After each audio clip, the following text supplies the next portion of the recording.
Kirby Star Allies, un jeu qui permet à la boule de gomme de transformer les ennemis en alliés contrôlés soit par l'ordinateur, soit par un autre joueur, a introduit le concept des amis de rêve. Parmi les nombreux alliés potentiels du jeu, ces derniers ressortaient car il s'agissait de personnages phares de la série qui servent en quelque sorte d'ambassadeurs de chacun des jeux principaux. Personnages sur lesquels je me suis déjà exprimé en disant que je les trouvais tous intéressants pour devenir jouables dans Smash Bros.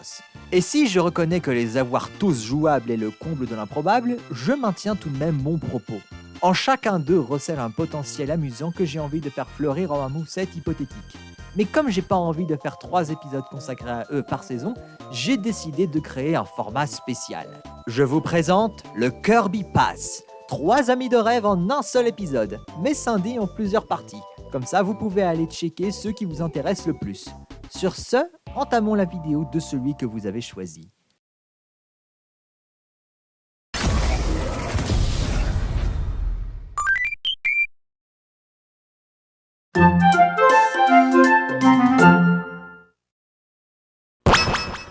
Gooey, l'un des personnages les plus étranges de Kirby.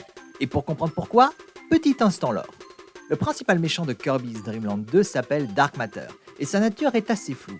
On le perçoit d'abord comme un personnage, une grosse masse de matière noire sentiente et maléfique, mais à partir de Kirby's Dream Land 3, le doute se dresse quand on découvre que c'est aussi le nom d'un clan dont il fait partie, lui et d'autres entités. Pourquoi je parle de tout ça ? Parce que Gooey. Il apparaît pour la première fois dans Kirby's Dream Land 2 où il est juste quelqu'un à sauver. Puis il revient dans le 3 où il est le personnage du joueur 2 en mode coop, un allié qui suit Kirby et les amis animaux pour arrêter le retour de Dark Matter.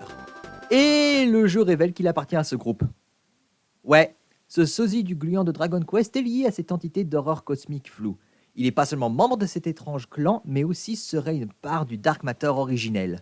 C'est tout ce qu'on sait depuis 27 ans et c'est pas Gooey qui va nous en apprendre plus. Soit il est amnésique, soit il est tellement à l'ouest qu'il n'a aucune conscience de son passif. Et en même temps, on s'en fiche, il a toujours été du côté de Kirby, même si on ne l'a plus vu depuis tant d'années dans le canon. Tant qu'il pète pas un câble, ça devrait aller. Mais trêve de bavardage, voyons ce que Gooey pourrait donner s'il était jouable dans Super Smash Bros. Niveau apparence, il est pratiquement resté le même depuis Kirby's Dream Land 3, il n'y a rien à modifier. Faut dire, comme je l'ai comparé au gluant de Dragon Quest, c'est un design très simple et efficace. Et on va rester dans le simple pour le reste de ses skins qui vont simplement lui faire changer de couleur. Du bleu foncé, il passe au rouge, jaune, vert, rose et gris pour coller à la tradition des skins couleur rétro de Kirby dans Smash Bros. Pour son avant-dernier skin, il est noir, non seulement c'est sa couleur dans le jeu Kirby's Dream Land 2 et fait référence à Dark Matter, et enfin pour son dernier skin, il est blanc, comme Zero, potentiellement membre du clan Dark Matter, si ce n'est son chef. Et pour son entrée sur le stage, il émerge d'une grosse masse de ténèbres qui évoque les Dark Matter. Pour ici, l'idée avec Gooey est, comme j'ai fait avec les amis animaux, de créer un moveset à mi-chemin entre son moveset d'amis de rêve dans Kirby Star Allies, mais aussi son rôle de perso du mode coop de Kirby's Dream Land 3, entre autres. Alors certes, de prime abord, cela s'annonce moins compliqué, mais on va pas se le cacher, sous ses allures de simple blob au regard reflétant une certaine vivacité d'esprit, Gooey paraît bien démuni. Et pourtant, ne vous laissez pas avoir par son allure innocente qui cache ses liens avec un clan d'horreur cosmique. Il a plus d'un tour dans son sac, et c'est un de ses points forts, la capacité de surprendre des gens.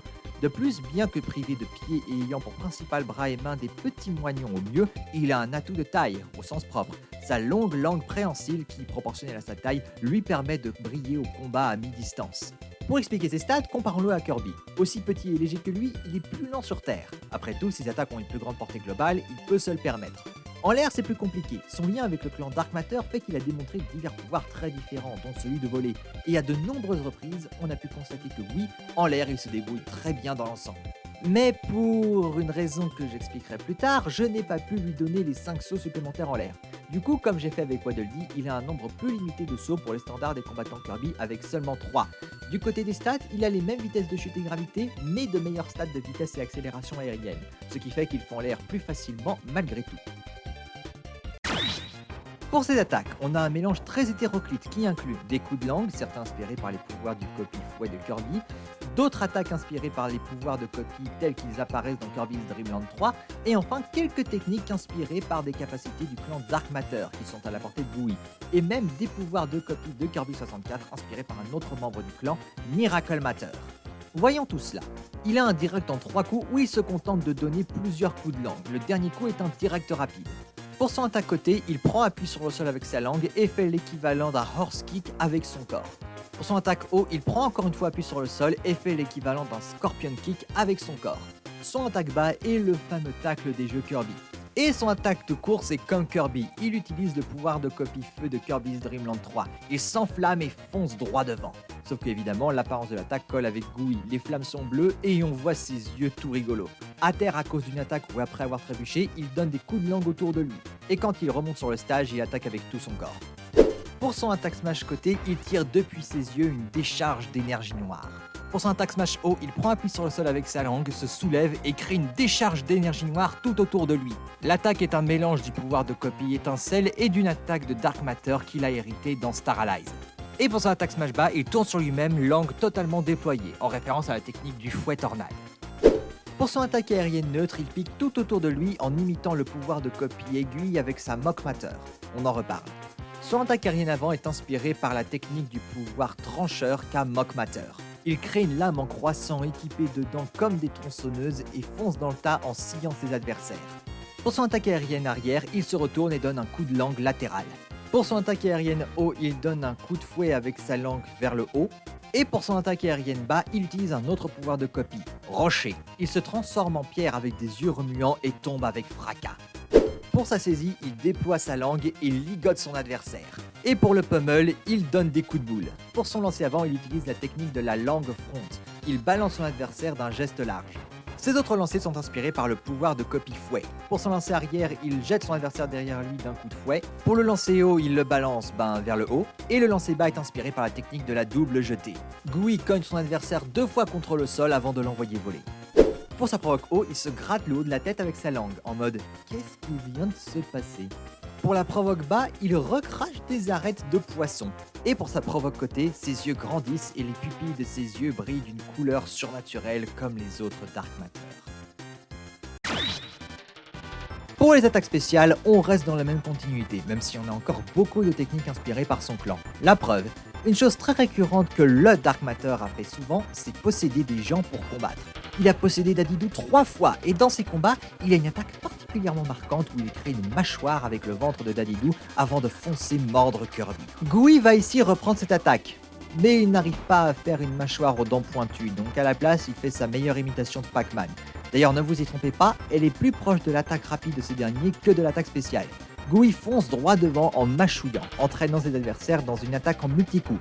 Fait en l'air en revanche, il plonge, comme fait Dark Matter. Rien d'époustouflant. Et on continue sur notre lancée avec ce dont je parlais dans la section gameplay. Gooey s'entoure de simili matière noire, aussi appelée Mock Matter, avec laquelle il peut voler. Et c'est encore une fois une attaque très simple. Gooey les déploie et s'élève. Le joueur peut choisir une direction avec le joystick pour le faire foncer dans la direction choisie. Les simili matières noires tournant autour de lui, ce qui le protège des coups ennemis. Une fois l'attaque finie, il ne peut plus sauter, mais il peut réutiliser ses attaques. Et en parlant de la simili matière noire, elles occupent leur dernier rôle dans l'attaque spéciale bas. Le Dark Matter sachant les utiliser pour combattre, Gooey a appris quelques-uns de ses tours. Ici, ça serait une attaque spéciale génératrice d'objets. Gooey extrait une de ces simili matières noires de son corps et peut les lancer avec le bouton A dans une direction choisie avec le joystick, infligeant des dégâts basiques, mais elles ont tout un tas de propriétés spéciales. L'objet lui-même est très flottant. Après avoir touché quelqu'un ou quelque chose, la simili matière noire retombe ensuite très lentement. Et surtout, elle ne peut disparaître que de 2 façons. Soit on la jette dans le vide, soit elle explose au bout de quelques secondes. Exact, c'est aussi une bombe. Un peu plus puissante que les bombes des Link, pas au niveau des bonbons cela dit, elle a cependant le décompte le plus long de toutes les bombes de Smash. Vous devez vous demander peut-être pourquoi je n'ai pas encore parlé de son attaque spéciale neutre. Eh bien parce que je garde le meilleur pour la fin. Dans Kirby's Dream Land 3, Gooey utilise sa langue à la place de l'avaltou de Kirby. Il l'attrape avec sa langue comme une grenouille ou un caméléon, mais à part ça, elle est identique en fonction. Il peut avaler des blocs ou des ennemis et les recracher en projectiles, ou les avaler. Et quand il fait ça à un ennemi doté d'un pouvoir, il peut le copier. Et oui, ça prend exactement la direction que vous pensez. En appuyant sur B, Gooey déploie sa langue devant lui et s'il attrape quelqu'un ou quelque chose, il le gobe. Le gardant à l'intérieur de son corps, il peut soit les recracher en appuyant sur A, à noter qu'il peut avaler les projectiles et les recracher, lui donnant un réflecteur, ou alors en appuyant sur B, quand il a gobé un adversaire, il l'avale et gagne une nouvelle attaque spéciale neutre. Exact, Gooey a des pouvoirs de copie, comme Kirby. Étant donné qu'il y a accès dans Kirby's Dream Land 3, je me devais de l'intégrer. Mais rien que cette perspective pourrait être plus approfondie. Je m'explique. Je peux imaginer cette attaque spéciale prendre deux directions différentes. Soit les pouvoirs de copie sont aussi exacts que chez Kirby, après tout le fait que Gooey utilise sa langue qui est plus rapide le différencie déjà assez bien, soit, option beaucoup plus intéressante selon moi, on s'amuse et on la rend bizarre. Si les copies de Kirby seraient de parfaites imitations, celles de Gooey ressemblent en surface, mais quand on analyse les détails, on se rendrait vite compte qu'elles ont toutes des différences majeures. Voici quelques exemples. Les boules de feu de Mario se comporteraient comme celles de Luigi et vice-versa. Les blocs de glace des Ice Climbers ne seraient pas affectés par la gravité. Le laser de Wolf disparaîtrait aléatoirement, mais le Sweet Spot est beaucoup plus puissant. La scie métal de Megaman n'est plus un objet, mais peut être lancée 3 fois à la suite, comme fait Metal Man. Ou encore, Byleth n'aurait accès qu'à la version tir chargé de son attaque spéciale neutre. Et ce ne sont que quelques exemples qui me sont venus en tête sur le moment. Dans tous les cas, ces changements petits mais importants fait qu'il est très facile de perdre pied pour tous les joueurs. Mettez les Gooey en même temps. Une interrogation vivante qui te surprend toujours. Dernier détail, que se passe-t-il quand Gooey essaye d'utiliser son pouvoir de copie sur lui-même ? Eh bien, il ne se copie pas et fait autre chose. J'ai repris une vieille idée que j'avais eue pour Kirby dans une vieille vidéo, que ce dernier gagne un objet spécial quand il copie un autre Kirby. J'en ai pas parlé dans le reboot car je l'avais oublié. À part ça, j'aime toujours l'idée. Eh bien, je donne à Gooey une idée approchante. Quand il copie un autre Gooey, il gagne accès au MacGuffin de Kirby's Dream Land 3, la baguette de l'amour. Elle agit comme la baguette étoile faite dans Smash. En appuyant sur A, il donne des coups de baguette. Faites comme une attaque Smash, il tire un projectile en forme de cœur. Elle fait moins de dégâts, mais elle a une plus grande force de projection. Et c'est tout, il n'y a pas grand chose d'autre. Simple, mais néanmoins un détail intéressant.